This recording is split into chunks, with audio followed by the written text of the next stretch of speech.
यहाँ पर हम देखें जैसे कि क्या है, two electric bulb have tungsten filament of same thickness if one of them gives 60 watt and other gives 100 watt। तो हमें क्या पता करना है यहाँ पर कि एक 60 वाट देता है और एक 100 वाट देता है, दो टंगस्टन फिलामेंट है सेम थिकनेस के।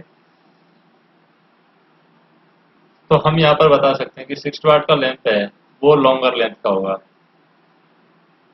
क्योंकि जो पावर होती है, power rating equal to 1/R, यानी रेजिस्टेंस होता है डायरेक्टली प्रोपोर्शनल टू लेंथ के।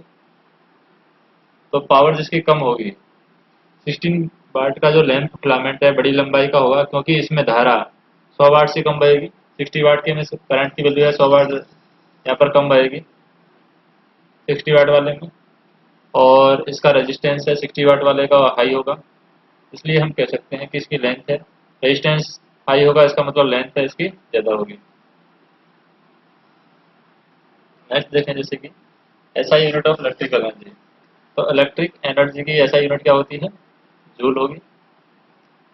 जैसे दे रखा है lamp of 60 watt, 100 watt and 120 watt and 200 watt rating are connected in different phase of three-phase supply. If the natural wire breaks, then which will be the lamp likely to fuse first? तो कौन सा lamp है सबसे पहले fuse होगा? तो यहाँ पर हम देखें जो कम वाट का रेजिस्टेंस है उसमें ज़्यादा रेजिस्टेंस, जो कम वाट का लैंप है उसमें ज़्यादा रेजिस्टेंस होगा, जो ज़्यादा वाट का रेजिस्टेंस लैंप है उसमें कम रेजिस्टेंस होगा। इसका मतलब ये सबसे पहले फ्यूज होगा। तो थ्री फेज आपूर्ति में अलग फेज से जुड़े हुए लैंप 60 वाट, 100 वाट, 120 वाट और 200 वाट का है। जब नेचुरल वायर टूट जाती है तो सप्लाई लाइन टू लाइन मिलने लगेगी। इससे पहले कम वोल्टेज की लैंप जल जाएगी, क्योंकि 60 वाट के लैंप का रेजिस्टेंस हाई होगा। तो 60 वाट के लैंप का रेजिस्टेंस है यहाँ पर हाई होगा, इसलिए हम कह सकते हैं कि ये हाई होगा, और हाई रेजिस्टेंस होने की वजह से ये सबसे पहले जाएगा I/R से अकॉर्डिंग, ये सबसे पहले जलेगा, जिससे इसमें मैक्सिमम हीट जनरेट होगी। और मैक्सिमम हीट जनरेट होगी क्योंकि रेजिस्टेंस ज़्यादा होगा तो मैक्सिमम हीट जनरेट होगी, और मैक्सिमम हीट जनरेट होने की वजह से सबसे पहले ये जल जाएगा। तो ये यहाँ पर बच जाएंगे नेचुरल वायर अगर ब्रेक होता है तो। नेक्स्ट देखें जैसे कि एक करंट और एक current of 16 ampere divide between two branch in parallel of resistance 8 and 12 ohm. The current in each branch, तो ईच ब्रांच में करंट की वैल्यू क्या है? तो करंट की वैल्यू क्या है स्टार्टिंग में 16 एम्पियर, तो 16 एम्पियर को बांट रहे हैं। अगर हमें 12 ब्रांच ओम वाली ब्रांच में निकालनी है तो 8 ऊपर रखेंगे, 8 डिवाइड बाई दोनों को जोड़ देंगे, कितना हो गया 20, 12 8 20 इंटू 16। तो ये 4 से कट जाएगा 5 बार, 4 से कट जाएगा 4 बार, यानी 32/5, यानी कि 6.4 आ जाएगा। 6.4 के आसपास आ जाएगा। और अगर हम जैसे सबसे पहले तो ये तो निकाला है हमने 12 ओम के अकॉर्डिंग, अब 8 ओम के अकॉर्डिंग निकालें तो 12 डिवाइड बाई 20 इंटू 16, 4 से 5 बार, 4 से 4 बार, और 12 चौको 48, 48 डिवाइड बाई 5, 9 पंजे 45, 3 बचेगा 9, 9.6 और 6.4। तो 8 ओम और 12 ओम में, 8 ओम में है 9.6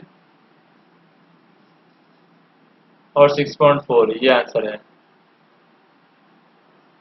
नेक्स्ट देखें what is the approximate value of resistance of filament of 150 watt and 350 volt. तो रेजिस्टेंस की वैल्यू निकालनी है, तो रेजिस्टेंस की वैल्यू कैसे निकालेंगे? रेजिस्टेंस की value V square divide by P, यानी कि I square R square divide by I square R। इससे निकाल सकते हैं V स्क्वायर यानी 350 इंटू 350 डिवाइड बाई 150। तो वैल्यू क्या आ जाएगी? 350 इंटू 350 डिवाइड बाई 150 से वैल्यू आ जाएगी यहाँ पर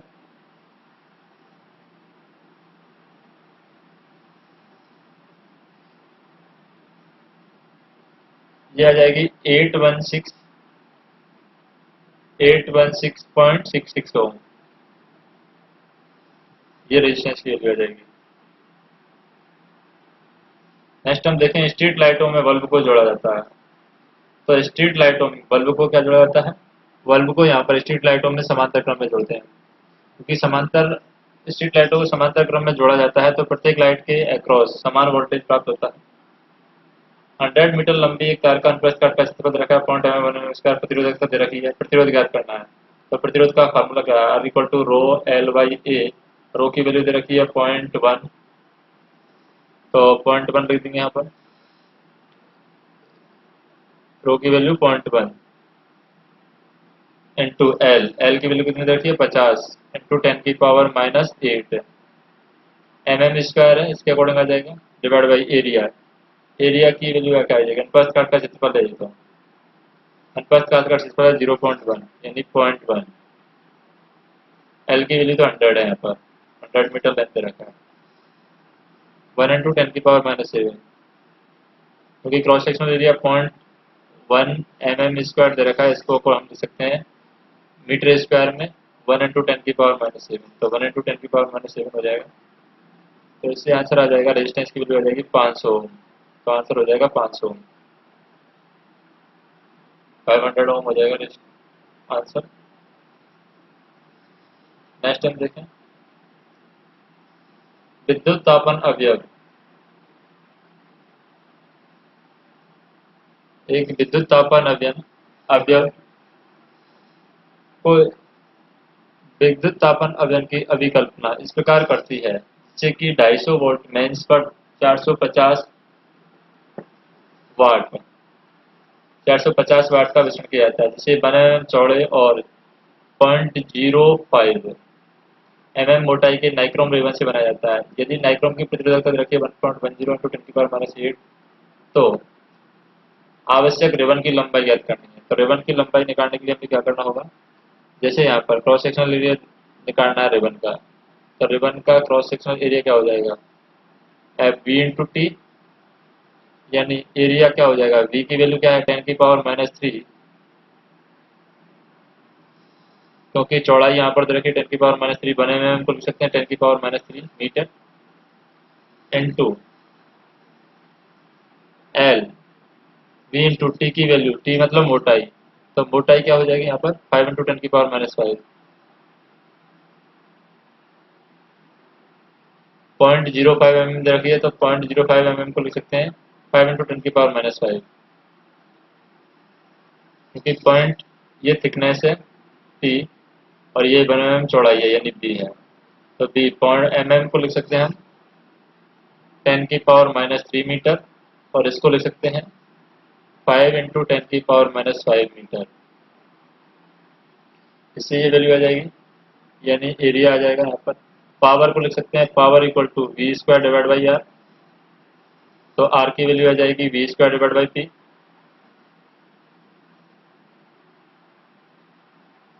we square divide by P से हम देखें तो ये आ जाएगी आर की value V square 250 into 250 divide by power कितना है यहाँ पर 450, तो इससे रेजिस्टेंस की वैल्यू आ गई यहाँ पर 1250 डिवाइड बाई 9 ओम। ये रेजिस्टेंस की वैल्यू आ गई। अब रेजिस्टेंस का फार्मूला क्या होता है? आर इक्वल टू रो,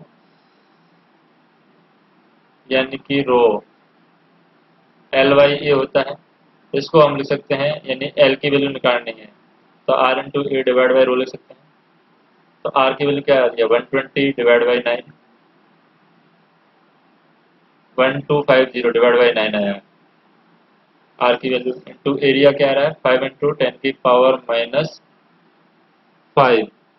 10⁻⁸, ये एरिया आया हमारा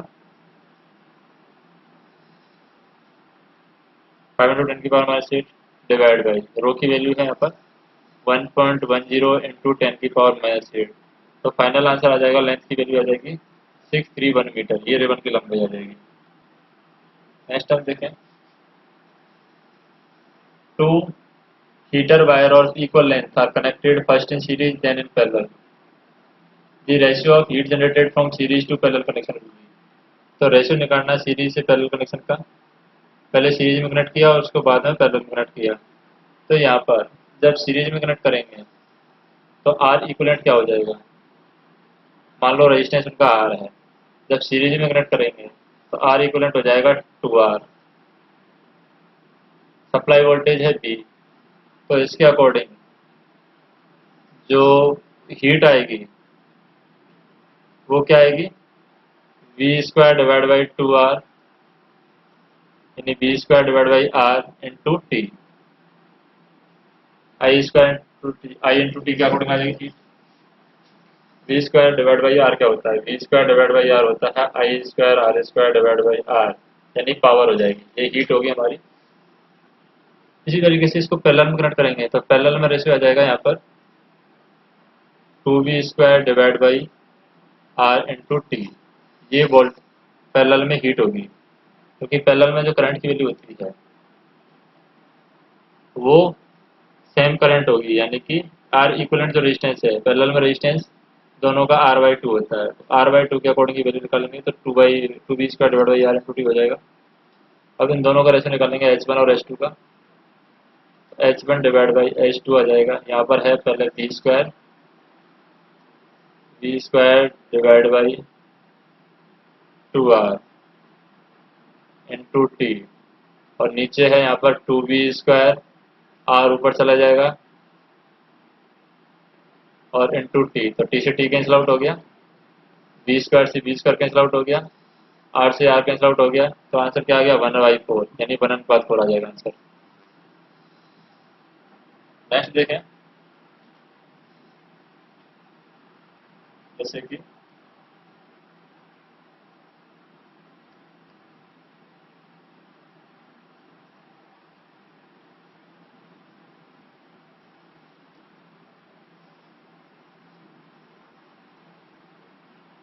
चालकता की बात करें, यूनिट ऑफ कंडक्टेंस, तो कंडक्टेंस की यूनिट क्या होती है, सीमेंस होती है सर, कंडक्टेंस की यूनिट। और 1 डिवाइड बाई रेजिस्टिविटी कंडक्टेंस हो जाता है। नेक्स्ट हम देखें, two lamp 100 watt and 40 watt are connected series across 230 volt, which of the following statement is correct.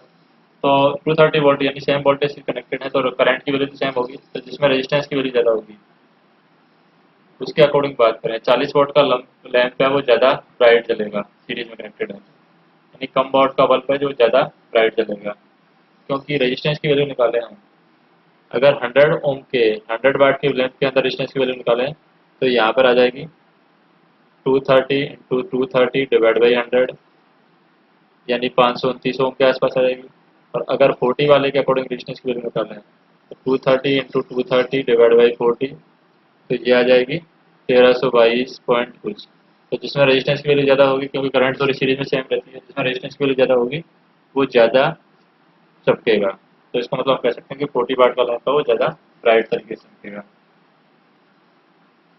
Next देखें,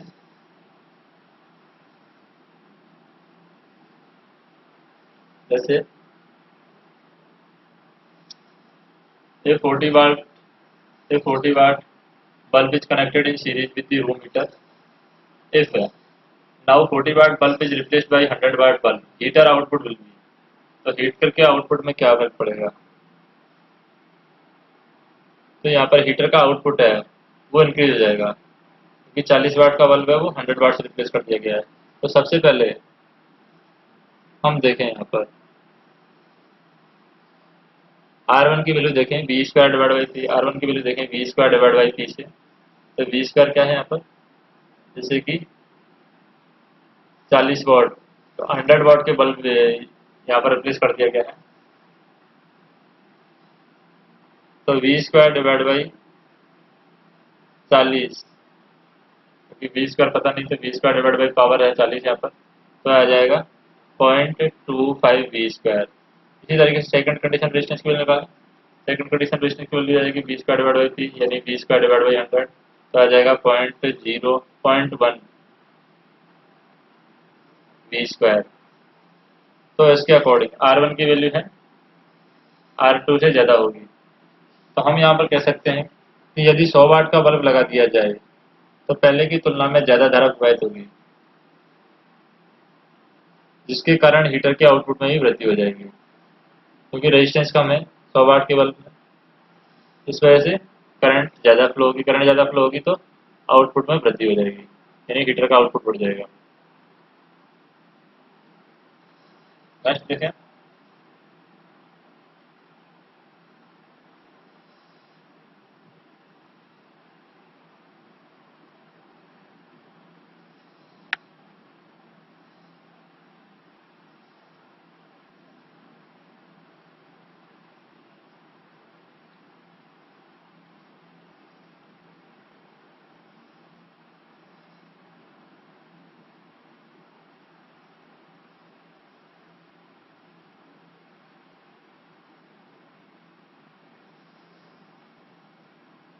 2 wires A and B have the same cross section area are made of same material। एक का 800 ओम है, एक का 100 ohm है। The number of times A is longer than B, यानी A की value B से कितना ज़्यादा लंबा है वो हमें बताना है। तो यहाँ पर हम देखें कि डायरेक्टली आर की जो वैल्यू है एल डिवाइड बाई ए के प्रोपोर्शनल होती है। तो एरिया यहाँ पर प्लस कट का क्षेत्रफल समान है, तो R A divide by R B की वैल्यू क्या होगी, L A divide by L B, यानी कि 800 डिवाइड बाई 100 इक्वल टू क्या होगा, L A divide by L B. और L A divide by L B कितना आ गया 8, तो 8 आ गया यहाँ पर। तो ए बी से 8 गुना ज़्यादा होगा, ये हम कर सकते हैं। Ground electrode are used in capacitance measurement to minimize. तो ग्राउंड इलेक्ट्रोड है कैपेसिटेंस मेजरमेंट में यूज की जाती है। इसको मिनिमाइज यूज करने के लिए यूज की जाती है, डाइलेक्ट्रिक लॉस को यूज करने के लिए या मिनिमाइज करने के लिए गार्ड इलेक्ट्रोड है यूज की जाती है। For doubling the current in the circuit of constant resistance the applied voltage must be. तो करंट की वैल्यू अगर V डिवाइड बाई आर है, कांस्टेंट अगर रेजिस्टेंस है, अगर डबल करना है तो वोल्टेज को हम डबल कर देंगे, तभी हम कह सकते हैं कि इसको डबल किया जा सकता है, करंट को डबल किया जा सकता है। नेक्स्ट देखें। 100 ohm resistance to be used to carry a current of 0.5 ampere। Its power rating should be। तो पावर रेटिंग क्या होनी चाहिए, तो करंट दे रखी है आई स्क्वायर आर से हम निकालें, I square into R, I square यानी 0.5 का स्क्वायर इंटू आर कितना 100, तो 0.25 इंटू 100 कितना हो गया 2500, यानी 25 वाट। तो रेटिंग कितनी आ जाएगी 25, तो 25 आंसर हो जाएगा इसका।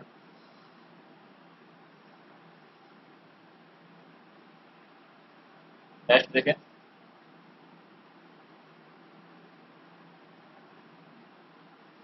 The combined resistance of two equal resistor connected in parallel is equal to। तो वो R/2 हो जाएगा, यानी हम कह सकते हैं कि 1/2 हो जाएगा, 1/2 of the resistance of one conductor. जैसे हम देखें 6 light bulb are connected in parallel across the 110 volt supply, each bulb is rated 75 volt, how much current flow through each bulb. तो ये पैरेलल कनेक्टेड है 6 बल्ब। तो इसके according हम बात करें, पैरेलल कनेक्टेड हो तो करंट की वैल्यू क्या हो जाएगी, P divide by V।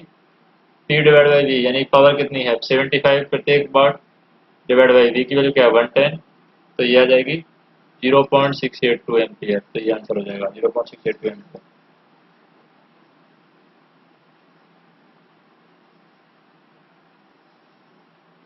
In a four branch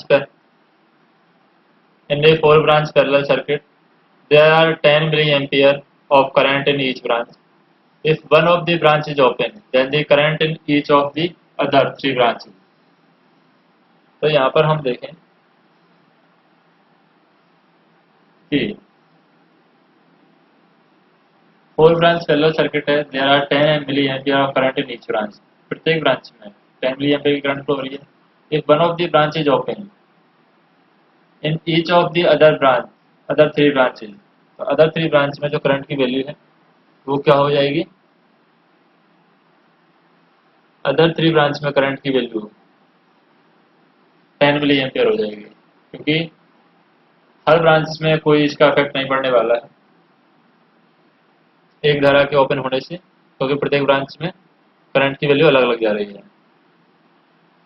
एक 4 शाखा के समांतर परिपथ में प्रत्येक शाखा में अगर 10 मिली एम्पियर करंट धारा फ्लो हो रही है, और एक शाखा को खोल दिया जाए तो बाकी तीन धाराओं में प्रत्येक में 10 मिली एम्पेयर ही होगी, क्योंकि समांतर में धारा अलग अलग होते हैं तो प्रत्येक ब्रांच में समान होती है।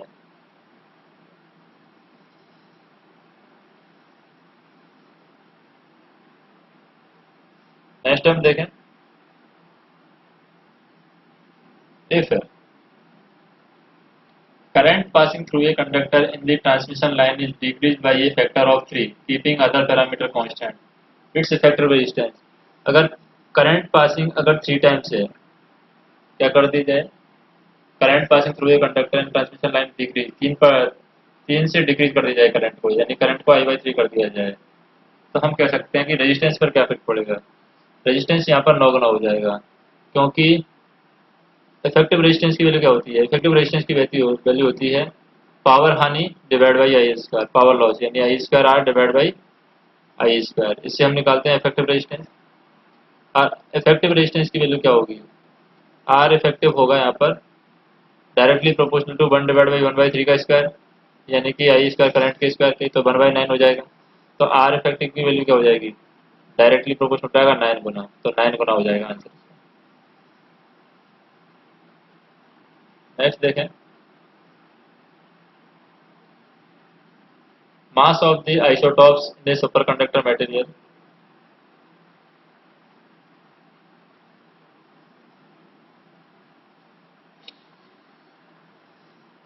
mass of isotopes of a superconductor material is m transistance temperature varies with, तो temperature varies with I divide by under root M.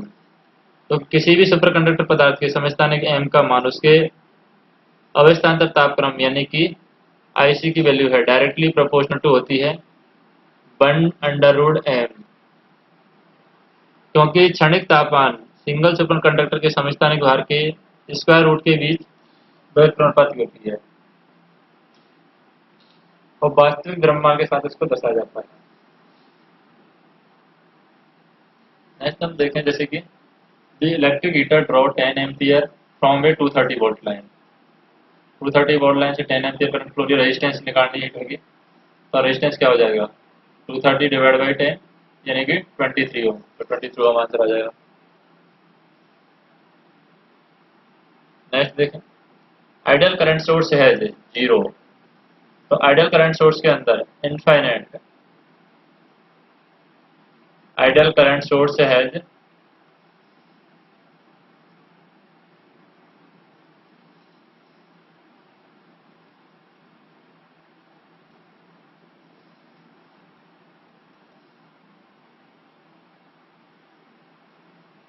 0 internal conductance, क्योंकि रेजिस्टेंस तो आइडियल करंट सोर्स के अंदर इनफाइनाइट होता है, लेकिन इंटरनल कंडक्टेंस है वो 0 होती है।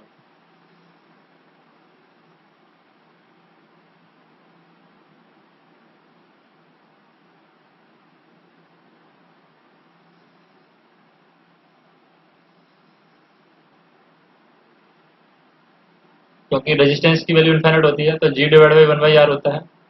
तो अगर ये इनफाइनाइट है, इनफाइनाइट का मतलब 1/0, तो 0 हो जाएगा, कंडक्टेंस 0 होगी, इंटरनल कंडक्टेंस है 0 होगी आइडियल करंट सोर्स के लिए।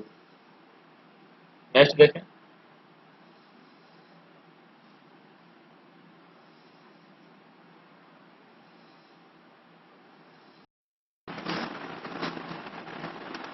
जैसे यहाँ पर हम देखें, जैसे 2 incandescent light bulb of 40 watt and 60 watt rating are connected in series across the main, तो 40 वाट का एक 60 वाट का सीरीज में कनेक्ट कर दिया है हमने, तो हम कह सकते हैं यहाँ पर कि कौन सा ज़्यादा पावर कंज्यूम करेगा। तो यहाँ पर 40 वाट का बल्ब है वो ज़्यादा ब्राइटर जलेगा, क्योंकि सीरीज में कनेक्टेड है, करंट सेम होगी, लेकिन जो जिसकी पावर रेटिंग कम होगी उसमें रेजिस्टेंस की वैल्यू ज़्यादा होगी, तो वो ज़्यादा चमकदार होगा। The equivalent resistance of circuit, तो सर्किट का इक्विवेलेंट रेजिस्टेंस क्या होगा, 6 हो जाएगा यहाँ पर 1/6, तो 1/6 आंसर आ जाएगा।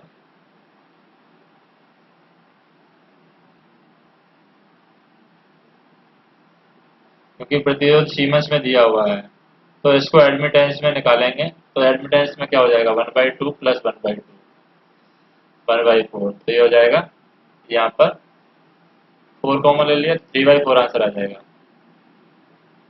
4 2 + 1 यानी 3/4 आंसर है। 3/4 आंसर है। यहाँ पर सीमेंस में दिया हुआ है प्रतिरोध, तो इसको हम एडमिटेंस में कन्वर्ट करते हैं तो R1 की वैल्यू आ जाती है 1/2 और R2 की वैल्यू आ जाती है 1/4। दोनों को जोड़ेंगे तो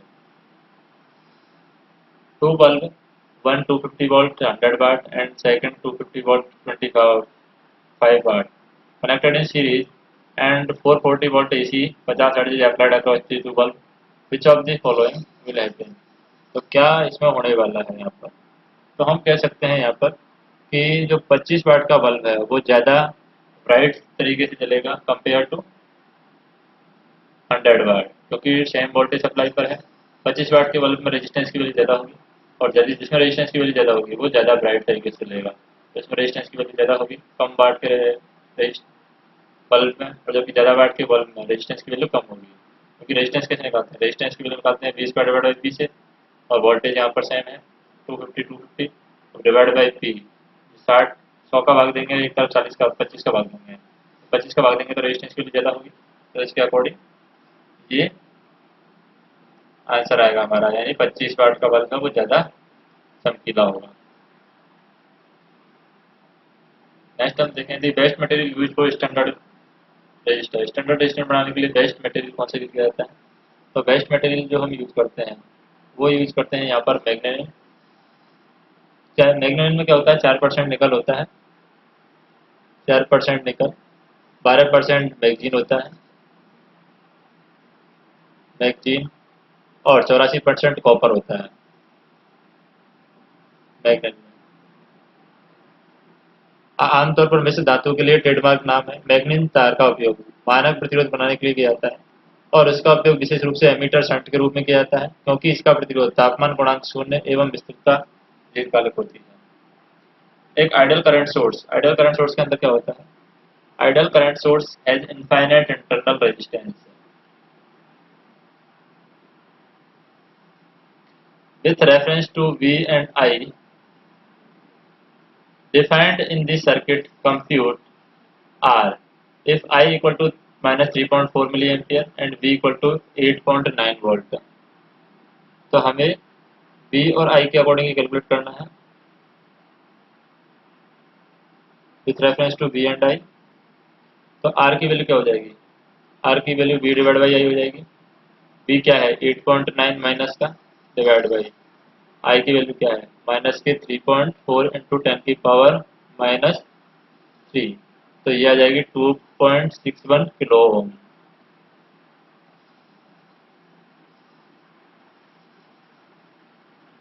नेक्स्ट हम देखें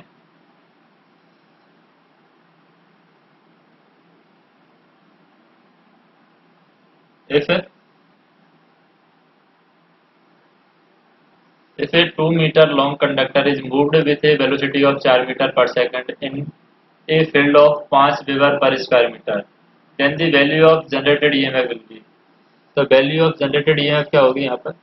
तो वैल्यू ऑफ जनरेटेड ईएमएफ यानी ईएमएफ की वैल्यू होगी यहाँ पर V V L sine theta.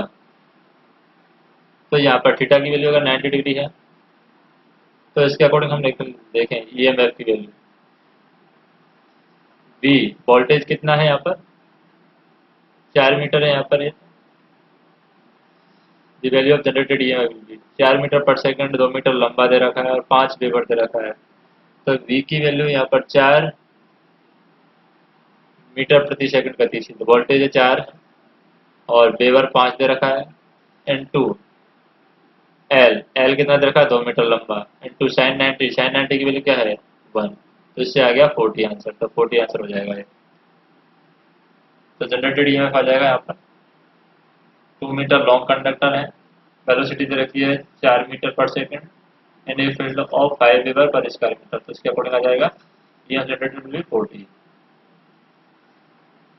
Next हम देखें if two or more components are connected, they have the same potential difference across their end, then we can say they are connected in parallel। potential difference same है तो parallel connected है वो। vi curve of straight line according to Ohm's law। Ohm's law के according vi curve straight line किसका आएगा यहाँ पर? Ohm's law के अकॉर्डिंग स्ट्रेट लाइन यहाँ पर कर्व आता है, वो आता है कंडक्टर का, यानी बी समानुपाती आई।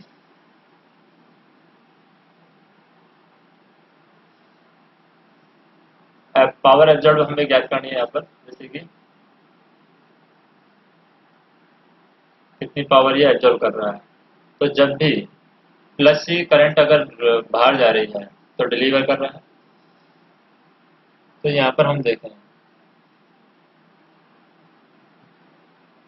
1.242 वाट क्या कर रहा है, डिलीवर कर रहा है या फिर एब्जॉर्ब कर रहा है। अगर प्लस से करंट बाहर जा रही है इसका मतलब डिलीवर कर रहा है, अगर प्लस से करंट एंटर कर रही है इसका मतलब एब्जॉर्ब कर रहा है। तो ये क्या कर रहा है यहाँ पर, प्लस से करंट एंटर कर रही है तो एब्जॉर्ब कर रहा है। तो कितनी करंट एब्जॉर्ब कर रहा है, पावर एब्जॉर्ब कर रहा है। पावर निकालने के लिए हम क्या करते हैं, वी इंटू आई, यानी कि 230 इंटू 10⁻³ इंटू 5.4। तो ये वैल्यू आ जाएगी 1.242 वाट। तो ये आंसर आ जाएगा, इतनी पावर एब्जॉर्ब कर। Amount of electricity consumed by 100 watt bulb in on state of 10 hour. Amount of electricity consumed by 100 watt bulb. तो 100 वाट बल्ब के द्वारा 10 घंटे में कितनी अमाउंट पावर इलेक्ट्रिसिटी कंज्यूम होगी। तो 100 इंटू 10 तो क्या आ जाएगा 1000, यानी 1 किलोवाट। तो हम क्या कह सकते हैं 1 किलोवाट एनर्जी। तो 1 kW यानी 1 यूनिट ऑफ एनर्जी इसको कंज्यूम करेगा। दो बल्ब हैं, two bulb are rated 100 watt each. If these bulb are connected in series of the main supply 220 watt, the total power consume both the bulb होगी। तो total power consume क्या होगी, दोनों same यानी 100 वाट प्रत्येक की है। तो total power consume by both the bulb होगी 50 वाट आ जाएगी। कैसे कि टोटल पावर क्या हो जाएगी, R T equal to P1 into P2 divide by P1 plus P2, क्योंकि सेम वोल्टेज और सेम वोल्टेज पर सीरीज में कनेक्टेड है और सेम पावर है। तो यह आ जाएगा 100 इंटू 100 डिवाइड बाई 200। 100 से 2 बार कट गया, 2 से 50 बार कट गया, तो 50 वाट आंसर आ जाएगा। नेक्स्ट देखें, जैसे कि कुछ एग्जाम रिलेटेड पॉइंट है। एग्जाम रिलेटेड पॉइंट क्या है,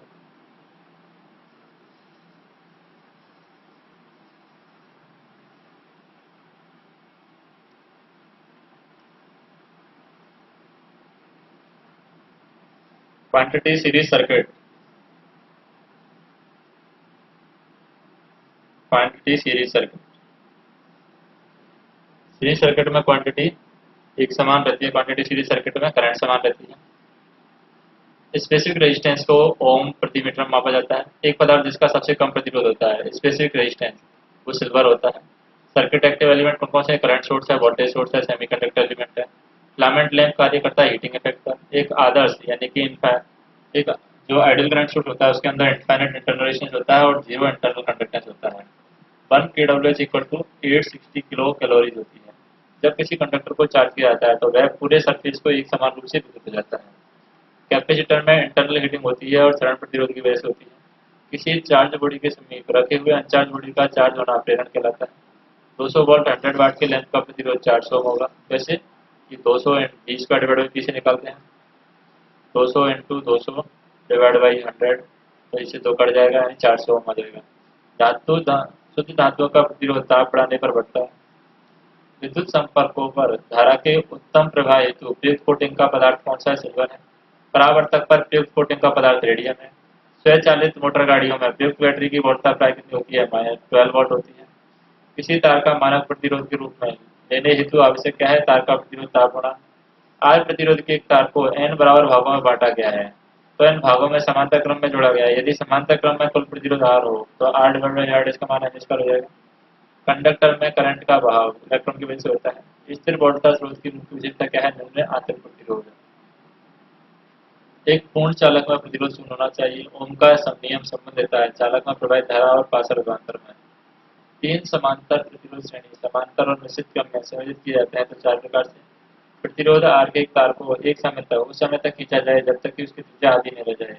खींचे हुए तार का प्रतिरोध 4R1 होगा। सभी अच्छे चालक रखते हैं उच्च चालकता। स्थिर सप्लाई वोल्टेज पर एक चालक में बहने वाली धारा घटती है, चालक की लंबाई बढ़ने पर घटती है।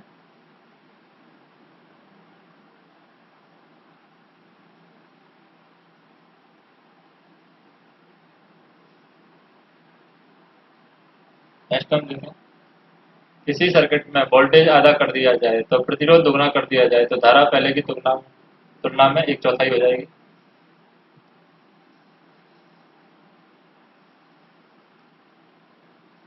यदि किसी कंडक्टर में आई एम्पियर का करंट टी सेकंड तक बहता है और कंडक्टर का प्रतिरोध आर है तो ऊष्मा क्या होगी, आई स्क्वायर इंटू आर टी। किसी कंडक्टर में करंट फ्लो होने के कारण उत्पन्न ऊष्मा को नियम जूल का नियम कहलाता है।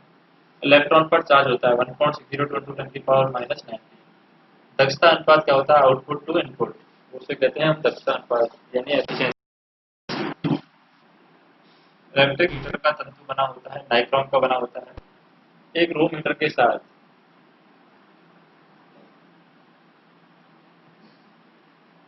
हम क्या करते हैं, एक रूम हीटर के साथ 100 वाट का बल्ब जुड़ा हुआ है। यदि इसे हटाकर 40 वाट का बल्ब हीटर के सीरीज में लगा दिया जाए तो हीटर का आउटपुट कम हो जाएगा। यदि किसी इलेक्ट्रिक आयरन को दिया गया वोल्टेज आधा कर दिया जाए तो आयरन की ऊर्जा खपत एक चौथाई हो जाएगी। अधिकतम ऊष्मा प्राप्त करने के लिए हीटिंग कॉइल को जोड़ना चाहिए, सभी समांतर में जुड़ जाएंगे।